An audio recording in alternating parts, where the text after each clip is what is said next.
Good afternoon. We have just finished an extraordinary meeting of NATO defense ministers focused on the consequences of Russia's invasion of Ukraine. We addressed our support for Ukraine, the severe costs we are imposing on Russia, and NATO's work to strengthen our defenses now and for the years to come. Our close partners Finland, Sweden and Georgia and the European Union joined us for the first session. And Ukrainian Defense Minister Alexei Reznikov described in stark terms the death and destruction caused by President Putin's war. The determined resistance of the Ukrainians against the invasion and the importance of our continued support. We all paid tribute to the courage of the Ukrainian people and the Ukrainian armed forces. NATO allies and partners have supported Ukraine with equipment and training for many years. We are helping Ukraine to uphold its fundamental right to self-defense, freedom and democracy, with significant amounts of critical military equipment. Today, ministers agreed that we must continue to provide significant support to Ukraine, including with military supplies, financial help and humanitarian aid. NATO allies and partners are also hosting millions of Ukrainian refugees. President Putin must stop this war immediately, withdraw his forces now, and engage in diplomacy in good faith. NATO is responding to this crisis with speed and unity, and next week Allied heads of state and government will meet for an extraordinary NATO summit. We will address both our immediate response and the changes we need to make for our longer-term security. Moscow should be in no doubt. NATO will not tolerate any attack on Allied sovereignty or territorial integrity. We have already activated our defense plans to shield the alliance, increase our readiness, and deploy troops from both sides of the Atlantic.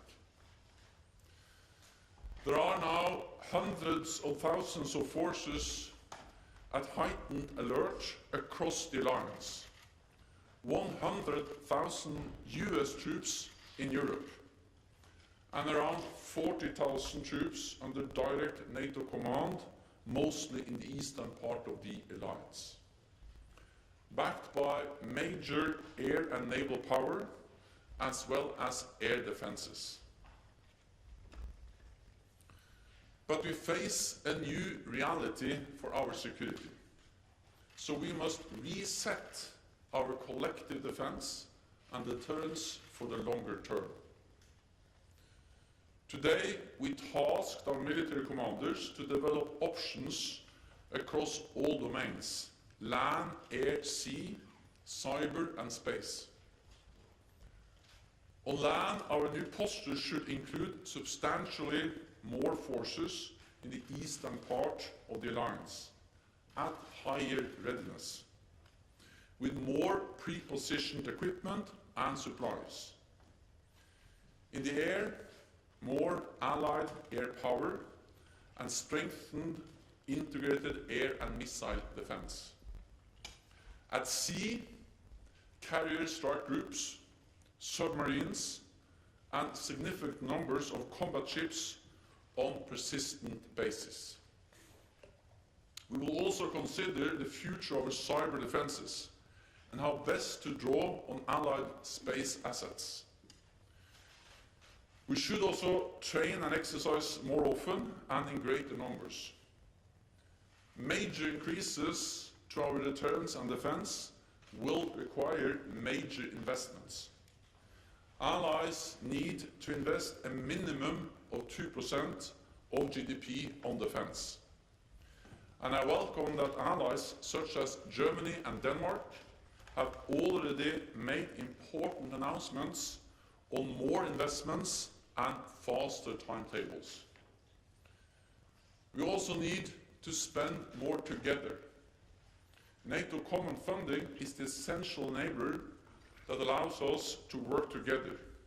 It is a force multiplier for national defense efforts, and it shows solidarity as allies. At this critical moment for our security, unity between North America and Europe in NATO is more important than ever. And with that, I'm ready to take your questions. Okay, we'll start with BBC in the centre, just behind. Thank you. Last row. Yeah, thank you. Thank you, Secretary General. Can I just ask you, we've heard once again from President Zelensky addressing US Congress, calling for a no-fly zone. Are there any allies at all who have been asking for one, even if the decision of the alliance as a whole is not to enforce one? Has there been any discussion at all about it?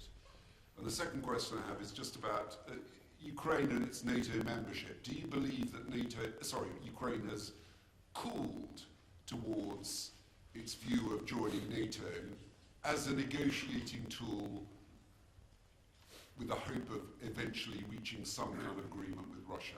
Thank you very much. Allies are united, both in providing support to Ukraine, to support Ukraine to uphold the right for self-defense, but allies are also united when it comes to that NATO should not deploy forces on the ground or in the airspace over Ukraine. Because we have a responsibility to ensure that this conflict, this war, doesn't escalate beyond Ukraine. We see death, we see destruction, we see human suffering in Ukraine, but this can become even worse if NATO took actions that actually turned this into a full-fledged war between NATO and Russia. So allies are united when it comes to the issue of how to provide support to Ukraine. Ministers addressed this today. They reinforced the message of the importance of providing support with equipment, advanced equipment, air defense systems, anti-tank weapons, and many other types of support, but no NATO deployment of air or ground capabilities in Ukraine, and that's the united position from NATO allies. Then the message to Ukraine is the same now as it has been for years, that Ukraine is a sovereign, independent nation. It has its own right to choose its own path, and we respect the decisions made by the democratic elected government by Ukraine. So it's up to them to decide whether they aspire for NATO membership or not, and then it's up for 30 allies to decide on that issue, not for Russia to try to veto such a process. CNN. Thank you, Mr. Secretary General. Natasha Bersham, CNN.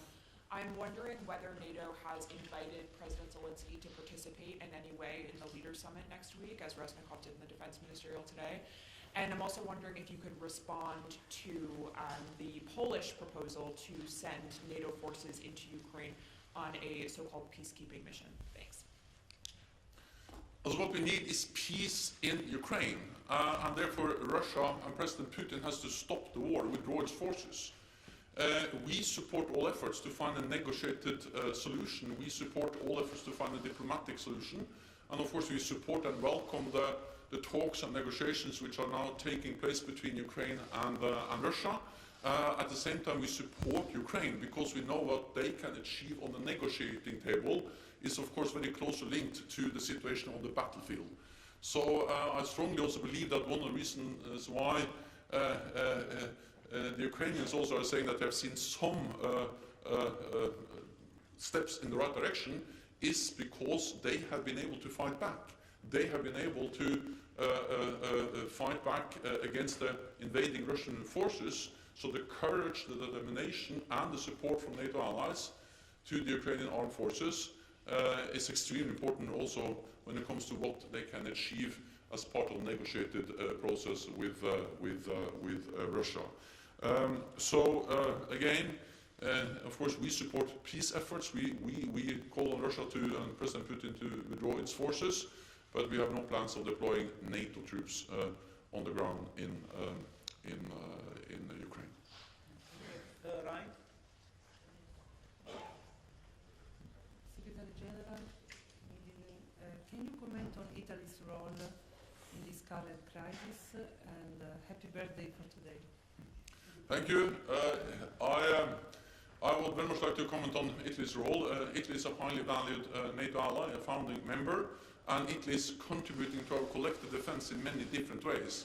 I was recently in Romania. I met Italian pilots. They are helping there to keep NATO airspace safe, and they really show commitment and strength in their contributions to different NATO missions and operations, including in Kosovo, where Italy has been a key ally for many, many years.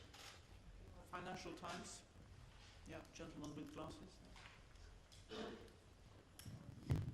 Thank you. Just to follow up to the question about the peace talks, you said that you're encouraged by signs and that you support any effort to find a diplomatic solution. Could you tell us, are you seeing any signs on the ground that the Russians are genuine in their approach to these peace talks, or that they may well just be using them as a distraction for resupply and for restructuring their approach? Thank you.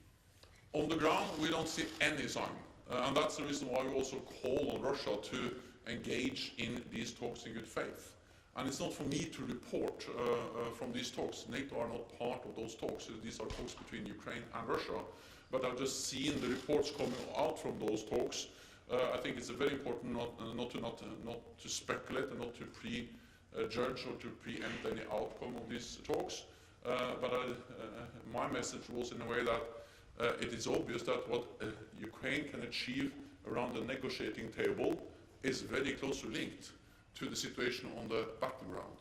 And therefore the support we give to them to stand up against and to resist the Russian invasion also helps them to achieve an acceptable outcome in the negotiations. Associated Press? Lorne Cook from the Associated Press. Could you tell me a little bit more about the tasking that you've given NATO commanders, what that might involve, and are we looking ahead 1 year, or are we talking about a decade, something longer term? And you also use the word persistent. I wonder what that means. Why wouldn't you say on a permanent basis? This is the way we make these kind of decisions in NATO, is that the politicians, they set out the guidelines, the direction, then we task our military commanders to give advice on how to follow up, and then we make fine decisions as politicians based on these advice and input from our military commanders. This was exactly the same we did back in 2016, when we, at the Warsaw Summit, made historic decisions for the first time in our history to deploy NATO combat troops to the eastern part of the alliance. You have to remember that before Ukraine, also before the illegal annexation of Crimea in 2014 by Russia, NATO had no combat troops in the eastern part of the alliance. Then we had the illegal annexation of Crimea, and since 2014 we have implemented the biggest reinforcement of our collective defense since the end of the Cold War, tripling the size of the NATO response force, establishing the battle groups in the Baltic countries and Poland, more presence in the air, at sea, and of course also started to invest more, increasing defense spending. Then the process was the same. The politicians tasked the commanders, they provided advice, and based on that we developed the final conclusions that Allied heads of state and government made at the summit in 2016. And then since then we have implemented that.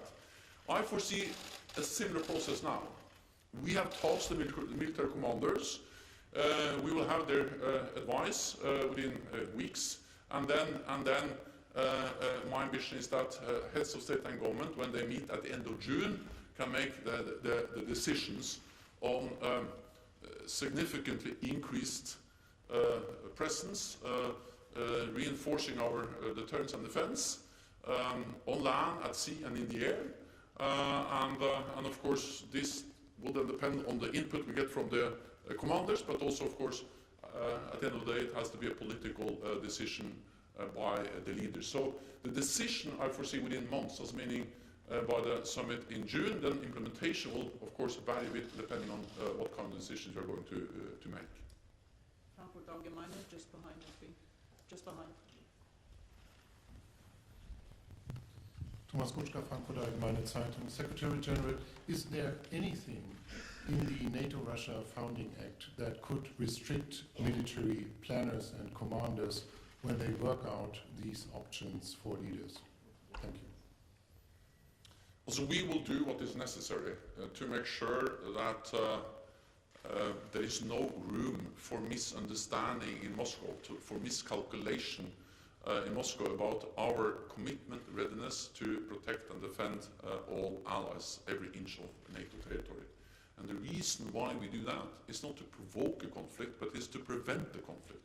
That has been the success of NATO for more than 70 years, that any potential aggressor or adversary has always known that an attack on one ally will trigger a response from the whole alliance. And to ensure that in a new security reality, we need a reset of our deterrence and defense. And that's exactly what we're now tasking the commanders to provide advice on, how to reset our deterrence and defense, and we will do what is necessary. The NATO-Russia founding treaty, of course, that actually has a clear reference to in the current security environment. Back in 1997, we are not in the current security environment today. We are in a total different security environment. At that stage, we actually foresaw Russia as a strategic partner, working with them. Since then, Russia has invaded Georgia, illegally annexed Crimea, and now also invaded Ukraine. So we will do what is necessary, and the NATO-Russia Founding Act is not something that will create problems or hindrance for NATO to make the necessary decisions. Okay, to Ukrainian News Agency. Dmitry Shkuko, National News Agency of Ukraine. There in negotiations with Russia is another important factor. According to the data released today from the General Staff of Ukraine, around 40% of invading forces already lost by Russians in equipment and manpower. Could NATO confirm that? And because of that, the obvious question, is the threat which Russia poses to NATO in escalation a little bit overestimated by NATO countries? Thank you. President Putin totally underestimated the strength of the Ukrainian armed forces. President Putin underestimated the unity of the Ukrainian people and the courage of the Ukrainian people and the Ukrainian leadership. And this, combined with the support, the massive support the Ukrainian armed forces are receiving and actually have received from NATO allied countries over many years, have forced President Putin to change his stance and to realize that this quick victory, this blitzkrieg taking control over Kiev within days, has absolutely failed. But we should not underestimate Russia's capabilities when it comes to continue the war and also to continue to attack, including cities. We have seen how Russia has been responsible for the same, or for brutal warfare, both in Chechnya, but also in Syria. And of course, even though they have made severe mistakes, Russia maintained a large capability of conventional armed forces, but Russia, President Putin has also, they have also used nuclear rhetoric. Russia is a nuclear power, and we have seen how they have stepped up to also the nuclear rhetoric threatening both NATO allies and Ukraine. So I think we must not underestimate the dangers related to the military capabilities of Russia, including their will to actually use force and impose devastation and destruction on others. Go to Imedi, lady in white shirt. Thank you very much, Joanna. Mr. Secretary General, can you tell us more about Georgia? Defense Minister from Georgia attended the ministerial, and you have, and you said recently that it's a broad agreement that we need to do more to support Georgia. So, what options were discussed, for example, today? Thank you very much. I think we need to realize that we are faced with a total new security reality, which of course affects the people of Ukraine. It's devastating for them. But it's also putting more pressure on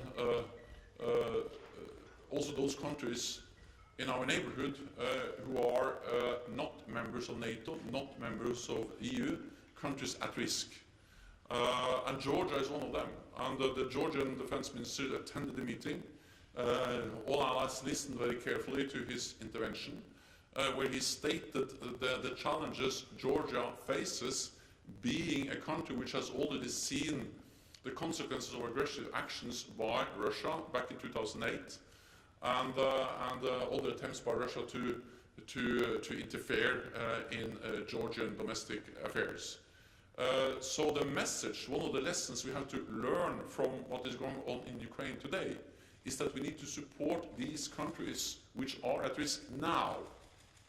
It's better to support and help them now than after a military intervention. So, if anything, I think we now see the value of the support that has been provided to Ukraine before the invasion, but also the importance of that we could have done even more for Ukraine.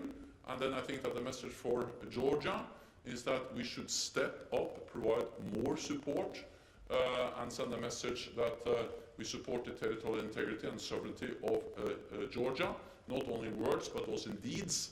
And therefore I call on NATO allies and others to provide support to Georgia. And that was the message also from allied leaders at the meeting today. Al Jazeera.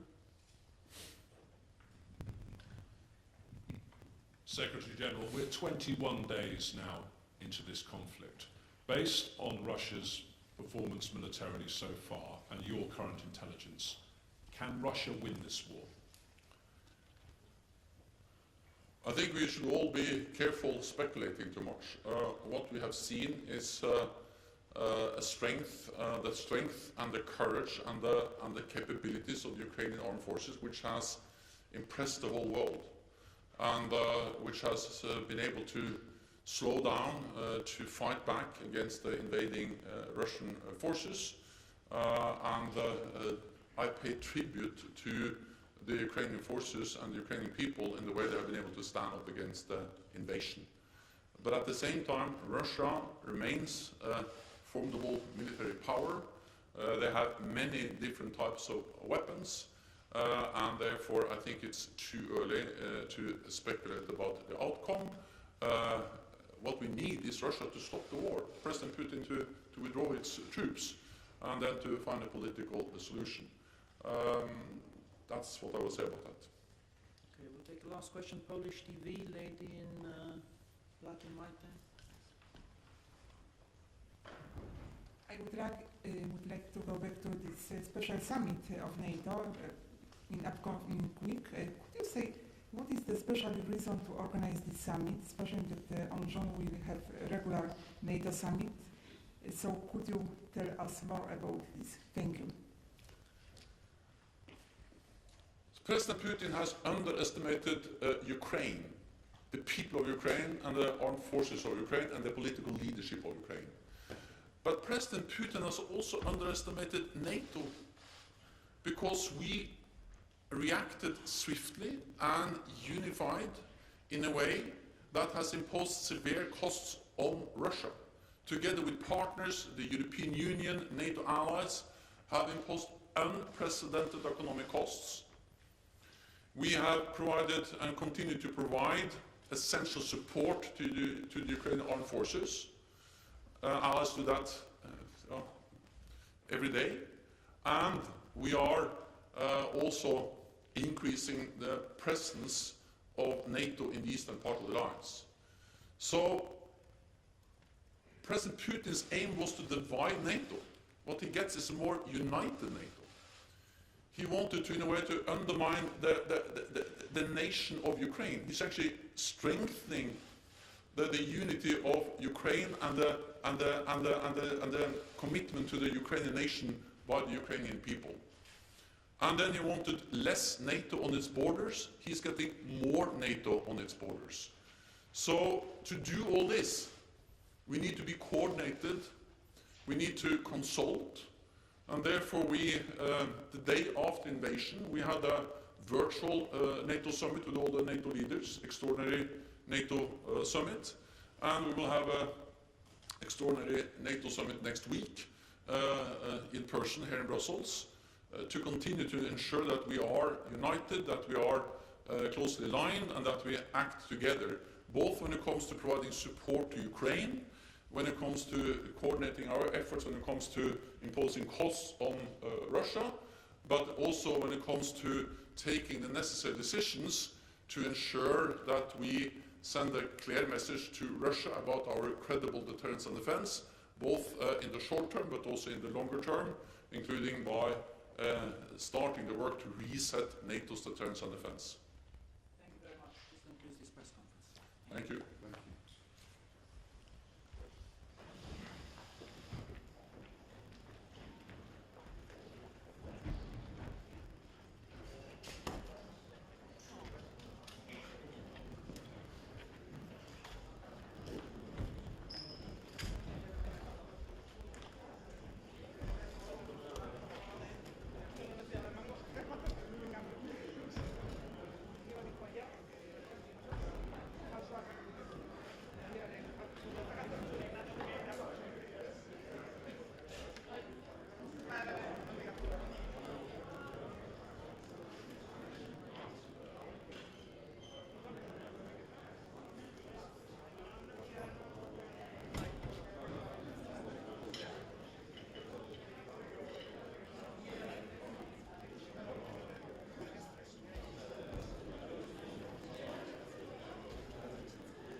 Nee, serieus? Maak ik me daar zo druk om de hele tijd? Wat zeg je? Kerel die er na 2 jaar. Kerel die er 2 jaar naar dat komt. Huh? Geen kans. Serieus? Hij is oké. Ja, ik heb hem longer. It was easier. When did you finish it? 1. Kan niet lang meer. Ze zijn in ieder geval heel blij. Ja.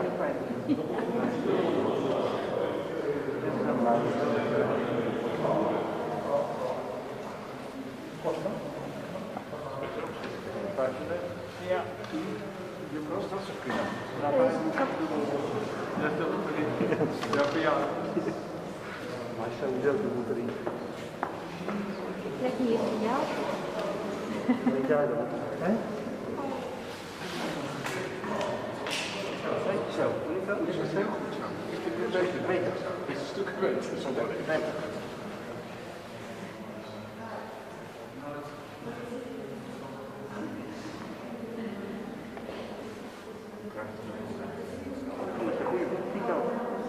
Goeie passie. Ja. een beetje geluk achter natuurlijk, dat je aan de goede kant staat. Ja, zeker. Maar nu zou het wel gaan. Maar ik... Wat wij hier... bijzonder is. Ja.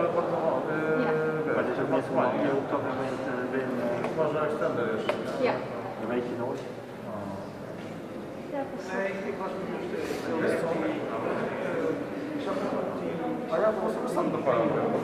Ja.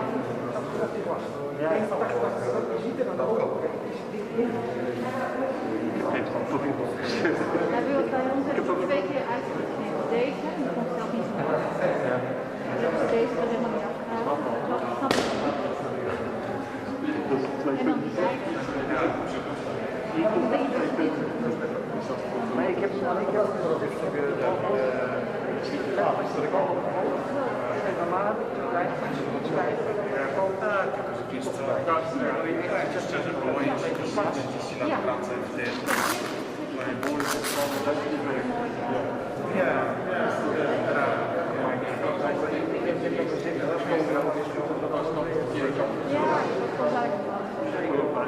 ja, dat komt niet naar lekker boeien. Ik heb nog steeds hetzelfde.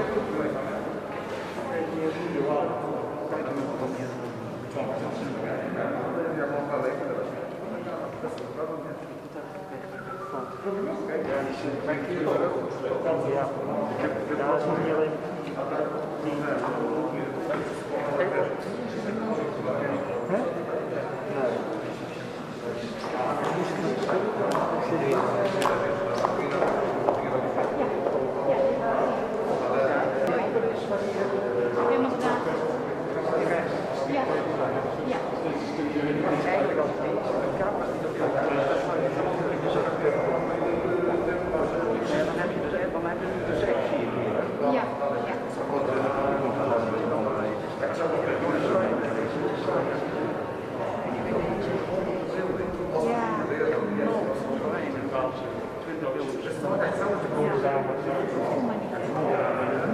zou het ook nooit gebruiken. Ja, misschien is het leuk. Ja,